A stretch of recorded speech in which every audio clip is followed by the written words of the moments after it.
ಒಂದು ಚಿಕ್ಕ ಹಳ್ಳಿ, ಆದರೆ ಇಲ್ಲಿ ನಿಂತಿರುವ ಕಲ್ಲುಗಳು ಸಾವಿರಾರು ವರ್ಷಗಳ ಇತಿಹಾಸವನ್ನು ಹೇಳುತ್ತದೆ. ಒಂದು ಊರಿನಲ್ಲಿ 120ಕ್ಕೂ ಹೆಚ್ಚು ದೇವಾಲಯಗಳು, ಪ್ರತಿಯೊಂದು ದೇವಾಲಯಕ್ಕೂ ವಿಭಿನ್ನ ವಿನ್ಯಾಸ. ಇದು ಭಾರತೀಯ ದೇವಾಲಯ ವಾಸ್ತುಶಿಲ್ಪದ ಜನ್ಮಸ್ಥಳ ಎನ್ನುವ ಹೆಗ್ಗಳಿಕೆ. ಹಾಗಾದರೆ ಈ ಅದ್ಭುತ ಸ್ಥಳ ಯಾವುದು? ಇಲ್ಲಿ ಎಷ್ಟು ದೇವಾಲಯಗಳು ಇವೆ? ಯಾವಾಗ ನಿರ್ಮಾಣವಾದವು? ಈ ರಹಸ್ಯದ ಹಿಂದೆ ಯಾವ ರಾಜರ ಕಥೆಗಳಿವೆ? ಇವೆಲ್ಲದರ ಉತ್ತರ ತಿಳಿಯಲು ಇಂದು ನಾವು ಬಂದಿರುವುದು ಕರ್ನಾಟಕದ ಬಾಗಲಕೋಟೆಯ ಜಿಲ್ಲೆಯ ಐತಿಹಾಸಿಕ ಸ್ಥಳವಾದ ಐಹೊಳೆಗೆ. ಬನ್ನಿ, ಸುಮಾರು 1500 ವರ್ಷಗಳ ಹಿಂದಿನ ಚಾಲುಕ್ಯರ ಕಾಲಕ್ಕೆ ಒಂದು ಅದ್ಭುತ ಪ್ರವಾಸ ಮಾಡೋಣ. ಐಹೊಳೆಯು ಕರ್ನಾಟಕದ ಬಾಗಲಕೋಟೆಯ ಜಿಲ್ಲೆಯಲ್ಲಿರುವ ಒಂದು ಐತಿಹಾಸಿಕ ಗ್ರಾಮ.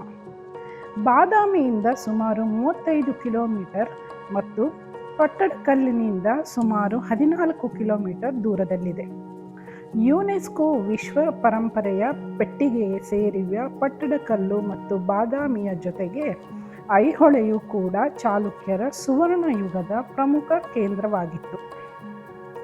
ಕ್ರಿಸ್ತಶಕ 6ನೇ ಶತಮಾನದಿಂದ 8ನೇ ಶತಮಾನದವರೆಗೆ ಇಲ್ಲಿ ಚಾಲುಕ್ಯರು ನೂರಾರು ದೇವಾಲಯಗಳನ್ನು ನಿರ್ಮಿಸಿದರು. ಐಹೊಳೆ ಎಂಬ ಹೆಸರಿನ ಬಗ್ಗೆ ಒಂದು ಜನಪ್ರಿಯವಾದ ಕಥೆಯೂ ಕೂಡ ಇದೆ.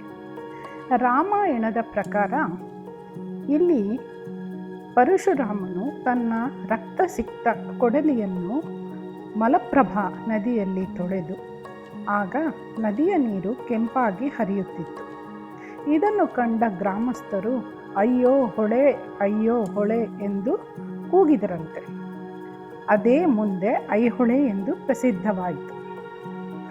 ಇದು ಪೌರಾಣಿಕ ಕಥೆಯಾಗಿದ್ದು, ಇತಿಹಾಸಕಾರರು ಮಾತ್ರ ಈ ಹೆಸರಿನ ಮೂಲದ ಬಗ್ಗೆ ಬೇರೆ ಬೇರೆ ಅಭಿಪ್ರಾಯಗಳನ್ನು ವ್ಯಕ್ತಪಡಿಸುತ್ತಾರೆ. ಐಹೊಳೆಗೆ cradle of Indian temple architecture ಎಂಬ ಹೆಸರಿದೆ. ಅಂದರೆ ಭಾರತೀಯ ದೇವಾಲಯಗಳ ವಾಸ್ತುಶಿಲ್ಪದ ತೊಟ್ಟಿಲು ಎಂದು.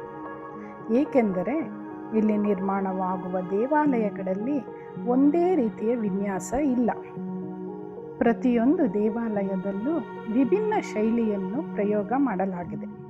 ಉತ್ತರ ಭಾರತದ ನಾಗರ ಶೈಲಿ, ದಕ್ಷಿಣ ಭಾರತದ ದ್ರಾವಿಡ ಶೈಲಿ ಮತ್ತು ಎರಡನ್ನೂ ಸೇರಿಸಿದ ವಿಶಿಷ್ಟ ವಾಸ್ತುಶಿಲ್ಪ, ಇವೆಲ್ಲವನ್ನು ಮೊದಲು ಪರೀಕ್ಷಿಸಿದ್ದು ಇಲ್ಲಿಯೇ.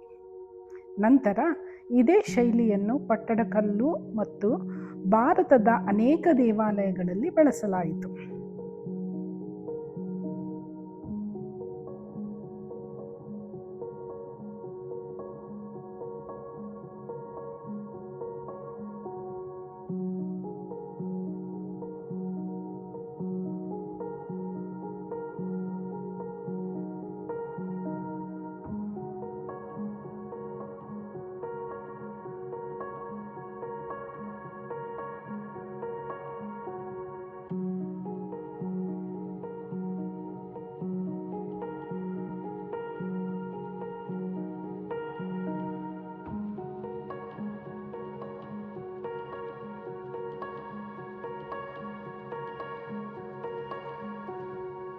ಐಹೊಳೆಯ ಅತ್ಯಂತ ಪ್ರಸಿದ್ಧ ದೇವಾಲಯ ಎಂದರೆ ಅದು ದುರ್ಗಾ ದೇವಾಲಯ.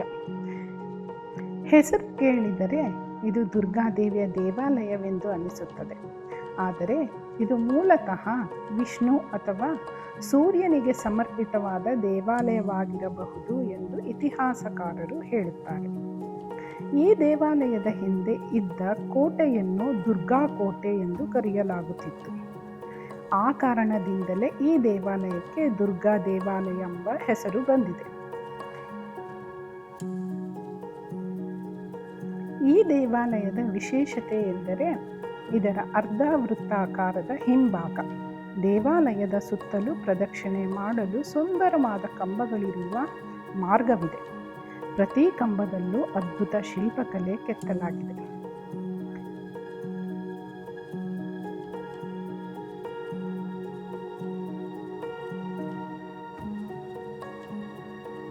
ಸ್ನೇಹಿತರೆ, ಒಂದು ಚಿಕ್ಕ ಹಳ್ಳಿ, ಆದರೆ ಭಾರತದ ದೇವಾಲಯ ವಾಸ್ತುಶಿಲ್ಪಕ್ಕೆ ಹೊಸ ದಿಕ್ಕು ತೋರಿಸಿದ ಐತಿಹಾಸಿಕ ಸ್ಥಳ.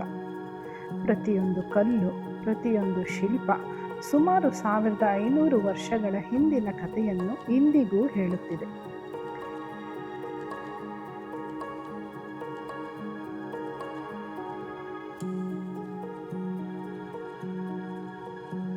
ಸ್ನೇಹಿತರೆ, ನಿಮಗೆ ಈ ಐಹೊಳೆ ಪ್ರವಾಸ ಇಷ್ಟವಾದರೆ ವಿಡಿಯೋಗೆ ಒಂದು ಲೈಕನ್ನು ಮಾಡಿ, ನಿಮ್ಮ ಅಭಿಪ್ರಾಯವನ್ನು ಕಾಮೆಂಟ್ನಲ್ಲಿ ತಿಳಿಸಿ.